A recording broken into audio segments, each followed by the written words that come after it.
좌우랑 인사하십시다. 환영합니다. 사랑합니다. 축복합니다. 세계 2차 세계대전 때 참전한 용사가 있었습니다. 그는 전쟁에 참여하면서 오른쪽 어깨에 부상을 입었습니다. 그래서 오른쪽 손을 그 기능이 상실되었습니다. 그뿐만이 아니라 왼손도 거의 마비 상태가 되어버렸습니다. 그의 나이가 지금 95세입니다. 그렇지만 그는 자리에서 벌떡 일어나 힘을 주어 겨우 움직일까 말까 한 3개의 손가락으로 거수 경례를 하고 있습니다. 이 장면을 바라보았던 많은 언론들이 극찬을 보냅니다. 지난 4일 미국 41대 대통령 조지 부시 대통령의 관 앞에서 박돌 전 상원 의원이 한 행동입니다. 이것을 가리켜서 미국은 화합의 힘을 여지없이 보여주었다라고 그렇게 보도하기 시작합니다. 사실 조지 부시 전 대통령과 박돌 전 상원 의원은 안수이었습니다. 부시는 금수저였고 박돌은 흑수저였습니다. 88년 공화당 경선대회 때 두 사람은 치열한 경쟁을 벌였습니다. 그래서 비방전을 일삼기 시작했습니다. 그러나 부시는 대통령이 당선되자마자 그의 정적이었던 박돌 의원을 초대하기 시작합니다. 나는 당신이 필요합니다. 그때 박돌 의원도 부시의 손을 받아주었습니다. 그러다가 92년 재선 때 부시 대통령이 실패하죠. 낙심과 실망 가운데 있던 그에게 가장 먼저 만찬에 초대한 사람이 박돌 그 의원이었습니다. 그날 밤에 백악관에서 돌아온 부시는 돌 의원에게 이렇게 편지 한 장을 했습니다. 친애하는 박, 당신이 초대했을 때 난 가고 싶지 않아서 만찬장에 울려 퍼지는 그 음악을 내가 대할 수 없었기 때문이요. 그러나 난 당신의 초대가 너무 고마워서 힘을 내어 그 자리에 갔던 것이요. 당신의 따뜻한 말들이 나에게 위로가 되었고 힘이 되었소. 당신은 진정 고결한 지도자요. 내가 워싱턴을 떠날 때에 당신의 소중한 우정, 존경을 갖고 떠나겠소. 10월 11월 10일 늦은 밤 조지가 이 편지 한 장을 그에게 전했습니다. 성탄의 계절입니다. 이 땅에 오신 예수님을 찬양합니다. 성탄하신 예수님을 찬양하면 오늘 우리의 예배가 정말 벌떡 일어나 그분 앞에 격려할 정도로 우리의 마음이 움직이고 우리의 삶이 그분께로 흘렸으면 좋겠습니다. 그분이 두 손을 펴서 우리를 안아주셨던 그 은혜의 사랑에 감격해서 오늘 우리에게도 자동적으로 손을 올려 격려하고 싶은 그분이 예수님이 되었으면 좋겠습니다. 세상 사람들이 바쁘다는 것으로 그냥 지나갈 수 있지만 그러나 우리만큼은 그분 앞에 서서 깍듯이 우리의 예를 다하고 그분 앞에 기도하며 그분 앞에 격려하며 그분 앞에 엎드리며 나가는 진정한 예배가 되기를 소망합니다. 사랑하는 성도 여러분, 오늘 본문의 내용은 아하스 왕 때에 유다가 북왕국 이스라엘과 아람의 연합군의 진공에 왔을 때에 위기를 겪고 있었습니다. 그때 하나님께서 주신 말씀의 내용입니다. 아하스 왕은 하나님을 믿지 못했습니다. 오히려 아수르를 의지하는 형국이었습니다. 그러나 하나님께서는 아수르와 북왕국 그리고 아람에 대해서 철저한 심판을 말씀하기 시작합니다. 그리고 다윗의 후손으로 오시는 메시아를 통하여 당신의 나라를 이루어 가시겠다. 그리고 이스라엘의 남은 자들을 통하여 메시아 왕국을 이루어 가시겠다라고 이사야 선지자에게 말씀하고 계십니다. 1절을 한번 보시기를 바랍니다. 하나님은 그의 백성이 죄와 반역으로 심판을 당하고 끝나지 않게 하십니다. 심판 가운데서도 하나님의 선하심과 긍휼하심을 나타내 보이십니다. 1절에서 무엇으로 확인할 수 있습니까? 전에 옛적에는 나는 단어와 그리고 후에는 나는 단어에서 확인할 수 있습니다. 전에 고통과 멸시받던 그 자리가 이제는 영화롭게 되는 것으로 바꾸어지기 시작합니다. 하나님께서는 어둠의 땅에 메시아가 빛으로 탄생하실 것을 말씀하고 계십니다. 우리 2절 한번 같이 읽어볼까요? 2절입니다. 시작. 흑암에 행하던 백성이 큰 빛을 보았고 사망의 그늘진 땅에 거주하던 자에게 빛이 비치도다. 아멘. 흑암에 행하던 백성이 빛을 보기 시작합니다. 사망의 그늘진 땅이 이제는 빛으로 바꾸어지기 시작합니다. 그래서 3절부터 5절까지의 내용은 메시아가 다윗의 위에 앉아 나라를 새로이 굳건하게 할 뿐만 아니라 공의와 평화가 넘치는 나라를 이루어 가실 것을 말씀하고 있습니다. 7절에 보시면 그 정사와 평강이 더함이 무궁하도다라고 말씀합니다.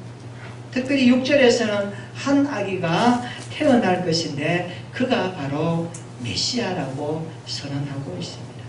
오늘 본문의 핵심 내용입니다. 우리 6절 말씀 같이 한번 읽어볼까요? 시작. 이는 한 아기가 우리에게 낳고 한 아들을 우리에게 주신 바 되었는데 그의 어깨에는 정사를 메었고 그의 이름은 기묘자라 모사라 전능하신 하나님이라 영존하시는 아버지라 평강의 왕이라 할 것임이라. 아멘. 우리가 성경을 읽다 보면 하나님의 이름에 대한 다양한 표현들을 하게 될 수 있습니다. 엘로힘, 여호와, 아도나이, 엘샤다이. 우리가 하나님의 이름에 대한 다양한 것들을 보게 됩니다. 그렇다고 하나님은 여러분이 아닙니다. 한 분이십니다. 하나님의 이름이 이렇게 다양한 것은 그 어떤 이름으로라도 하나님을 다 표현할 수 없기 때문임을 알아야 됩니다. 믿으시기를 바랍니다. 하나님의 존재하시는 그 위대하심, 성경 기자들이 그 어떤 이름을 가지고서라도 다 표현할 수 없게 우리의 이해를 따라서 하나님의 이름을 이렇게 표현하는 것입니다. 오늘 본문에 보면 하나님의 다양한 이름이 소개되고 있습니다. 특별히 본문은 예수님께서 이 땅에 육신을 입고 오시기 약 700년 전에 이사야 선지자를 통해서 예언된 메시아에 대한 이름입니다. 이사야 선지자는 첫 번째 성탄절에 이 땅에 임하실 주님의 이름을 5가지로 소개하고 있습니다. 기묘자, 모사, 전능하신 하나님, 영존하시는 아버지, 평강의 왕이다라고 소개합니다. 오늘 설교 제목을 이렇게 잡아보았습니다. 놀라운 그 이름. 따라해볼까요? 놀라운 그 이름. 예수 그리스도 그 이름은 세상을 향한 구원의 놀라운 이름입니다. 예수 그리스도 그 이름은 하나님께서 우리에게 주신 가장 큰 선물입니다. 예수 그리스도 그 이름은 세상을 향한 축복의 선물입니다. 그래서 이 성탄의 계절에 우리가 오늘 본문을 통하여 그 이름에 담겨있는 하나님의 메시지를 가지고 우리도 그 이름에 합당한 그리스도인들로 살아가기를 원합니다. 그래서 그 이름을 믿고 그 이름을 가지고 살아가는 그리스도인들이야말로 이 땅에 많은 사람들에게 주님의 이름이 선포하는 하나님이 우리에게 주신 그 메시지를 담아낼 수 있는 거룩함의 삶이 되기를 소망합니다. 오늘 그 이름을 통해 주시는 하나님의 말씀하심이 무엇일까요? 첫 번째, 주님의 이름은 기묘자라고 말씀합니다. 기묘자라는 말은 놀라우신 분이란 뜻입니다. 놀라우신 분, 이것을 기묘자라는 뜻입니다. 사실 놀라우신 분이라는 이 이름보다 더 예수 그리스도에 대해서 적절하게 적합하게 묘사한 말은 없습니다. 예수님의 탄생 그 자체가 놀라운 것 아닙니까? 그는 하늘과 땅의 모든 권세를 가지신 분입니다. 그는 지극히 높으신 하나님의 아들이십니다. 그리고 만왕의 왕이십니다. 바로 하나님 자신이십니다. 그가 오히려 자기를 비워 종의 형체를 가져 사람들과 같이 되었습니다. 마구간에서 태어났습니다. 그의 탄생 자체가 놀라운 사건 아닙니까? 그는 성령을 통하여 마리아에게서 태어났습니다. 그리고 가장 결정적으로 주님은 십자가에서 죽으셨습니다. 그리고 부활하셨습니다. 이 얼마나 놀라운 사건입니다. 이 성탄절에 우리가 경배하는 분은 기묘자, 다시 말하면 놀라운 분이십니다. 그분 앞에 엎드려 경배하는 우리가 되기를 축복합니다. 두 번째로 주님의 이름은 모사이십니다. 모사의 원문의 뜻을 보면 놀라운 지혜를 가지고 문제를 잘 풀어주는 사람, 이렇게 뜻풀이가 되어 있습니다. 그 어떤 문제라도 그분께 가지고 가면, 이 사람에게 가지고 가면 그 문제를 다 해결하는, 그분은 해결하지 못할 문제가 없습니다. 그분은 우리의 모든 것들을 다 아십니다. 그래서 성경은 이것을 카운셀러라고 번역을 했습니다. 예수님은 우리의 모든 연약함을 다 체험하신 분이십니다. 히브리서 4장 15절에 보면 우리에게 있는 대제사장은 우리의 연약함을 동정하지 못하실 리가 아니요 모든 일에 우리와 똑같이 시험을 받으신 이시로되 죄는 없으십니다. 할렐루야. 우리의 연약함을 아시는 주님, 모든 일에 우리와 똑같이 시험을 받으신 이시지만 죄가 없으신 주님, 우리의 모든 연약함과 아픔과 고통을 몸소 체험하신 분이 주님이십니다. 우리의 모든 사정을 다 아시는 분이 주님이십니다. 내 남편은 몰라도, 내 아내는 몰라도, 내 자식들은 이해 못해도 그 고독과 아픔과 불안과 절망을 그분은 아십니다. 여러분, 그분 앞에 여러분 인생의 모든 것들을 가지고 나오시기를 바랍니다. 그분은 지금도 이렇게 말씀하십니다. 마태복음 11장 28절입니다. 수고하고 무거운 짐진 자들아 다 내게로 오라. 내가 너희를 쉬게 하리라. 내가 너희를 고아와 같이 버려두지 않겠다고 말씀하십니다. 세상 끝날까지 너희와 함께 하시겠다고 말씀하셨습니다. 우리 인생에 오는 문제를, 그 마음의 고통을 이해하시고 들어주시는 분이 주님이십니다. 그 주님 앞에 나와 주님 앞에 기도하며 해결해 주실 그 주님을 진정으로 만나는 성탄이 되기를 축원합니다. 그분이 바로 우리가 경배할 메시아 예수 그리스도이십니다. 그것을 700년 전에 이사야 선지자는 선포하고 있습니다. 그 주님 앞에 나갈 수 있는 우리 모두가 되기를 축원합니다. 셋째로 주님의 이름은 전능하신 하나님이십니다. 이사야 선지자는 예수님의 또 다른 이름을 전능하신 하나님으로 소개합니다. 다시 말하면 예수님은 근본적으로 하나님과 동등한 분이라는 말씀입니다. 그는 물로 포도주가 되게 하셨습니다. 오병이어로 5,000명을 먹이셨습니다. 광풍이 는 바다를 말씀으로 잔잔케 하셨습니다. 날 때부터 소경된 자의 눈을 뜨게 하셨습니다. 듣지 못한 귀를 열게 하셨습니다. 12의 혈육병으로 고생하던 여인을 낫게 하셨고 죽은 나사로를 살리셨습니다. 큰 슬픔에 잠겨있는 한 여인을 불쌍히 여기셔서 그의 아들의 죽음 가운데서 일으키셨습니다. 그분이 주님이십니다. 그분은 전능하신 하나님이십니다. 사탄의 유혹으로 인하여 우리 모든 인생들에게 엄습하여 온 죄와 사망의 권세를 그분은 이기셨습니다. 죽음을 이기셨습니다. 부활하셨습니다. 주님은 부활의 첫 열매가 되셨습니다. 예수 그리스도 그 이름은 전능하신 하나님이십니다. 그 하나님을 예배합니다. 그래서 그 하나님을 전능하신 하나님, 주님의 이름이라고 우리에게 말씀하고 있습니다. 네 번째로 주님의 이름은 영존하시는 아버지이십니다. 여기 영존하시는 아버지라는 말은 영원한 아버지라는 뜻입니다. 주님은 어제나 오늘이나 영원토록 동일하십니다. 주님은 항상 계신 분이십니다. 2000년 전 첫 성탄절에 베들레헴에 오신 아기 예수님은 말씀과 하나 되어 우리에게 나타나신 바 되었고 이제도 계셨고 전에도 계셨고 장차 오실 주님이십니다. 히브리서 7장 3절에 말씀합니다. 주님은 시작도 생명의 끝도 없는 분이라고 말씀합니다.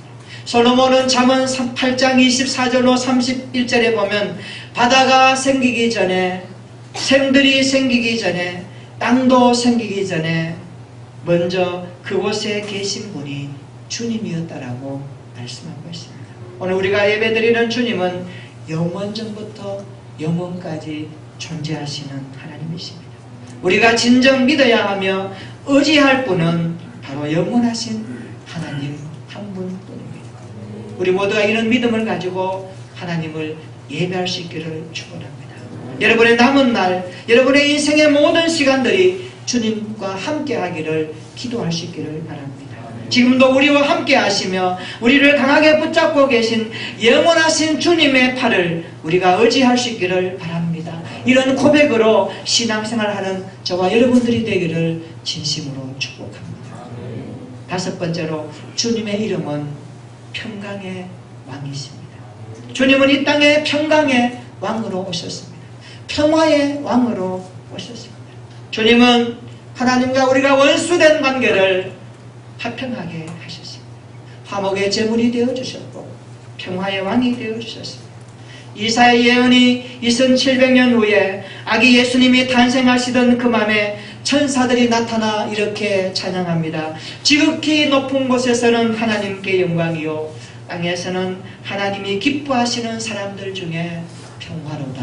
할렐루야. 그러므로 평화의 왕 예수님을 모신 사람은 평화의 삶을 살아야 합니다. 미움 있는 곳에 예수 믿는 사람이 들어가면 화목해야 됩니다. 갈등 있는 곳에 예수 믿는 사람이 들어가면 하나 되어야 합니다. 이것이 예수님을 모신 자의 삶의 모습입니다.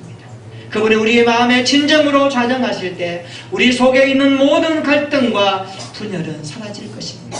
아픔과 고통은 치유될 것입니다. 싸움은 사라질 것입니다. 그래서 주께서 우리의 마음에 성령으로 임재하시면 우리는 세상이 알지 못하는 참된 평화를 누리게 될 것입니다. 이런 은혜가 우리의 삶에 충만하기를 원합니다. 주님은 평강의 왕이십니다. 이 평강의 주님께서 우리 교회에 성령으로 임재해 계십니다. 말씀으로 함께 하십니다.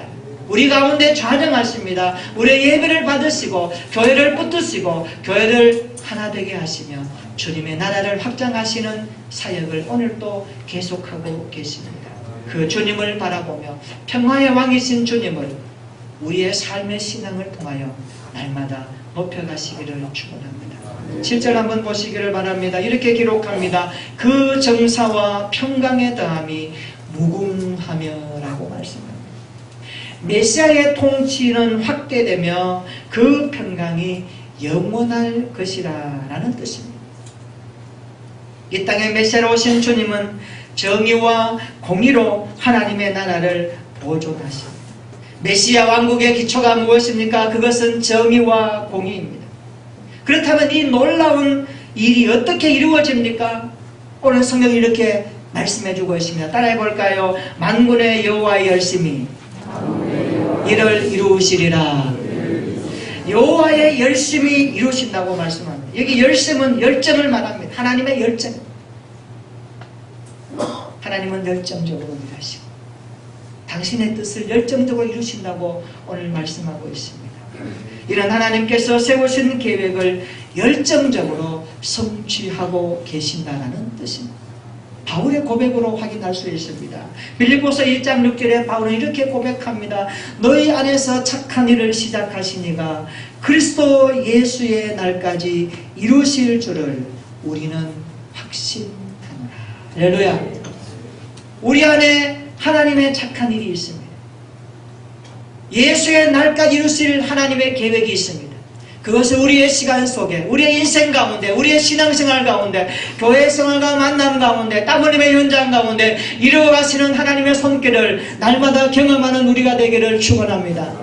하나님이 한번 정하신 일은 반드시 매듭지으시고 완성시키시며 예수의 날까지 이루실 줄을 믿으시기를 축원합니다. 이 믿음의 확신 가운데 살아가는 저와 여러분 되기를 축복합니다.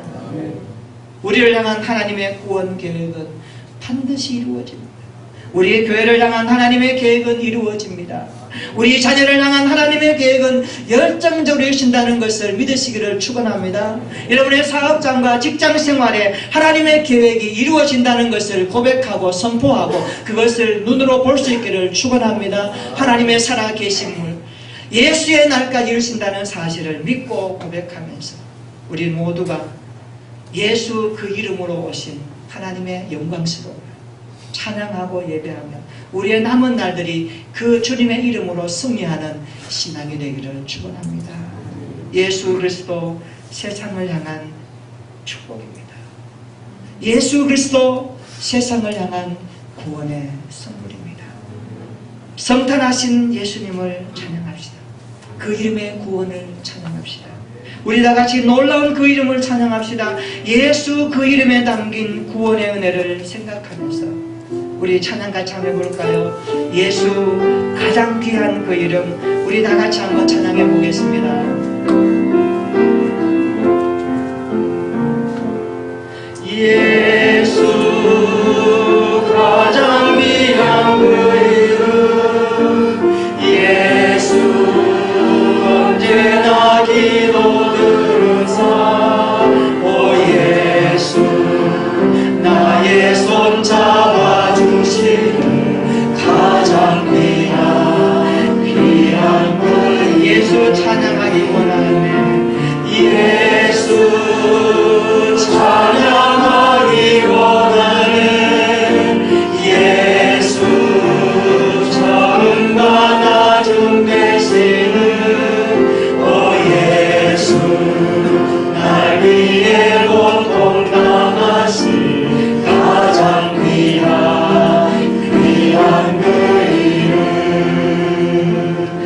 예수 왕의 왕이 되신 주 예수 당신의 끝없는 사랑 오 예수 목소리 높여 찬양해 가장 귀한 그 이름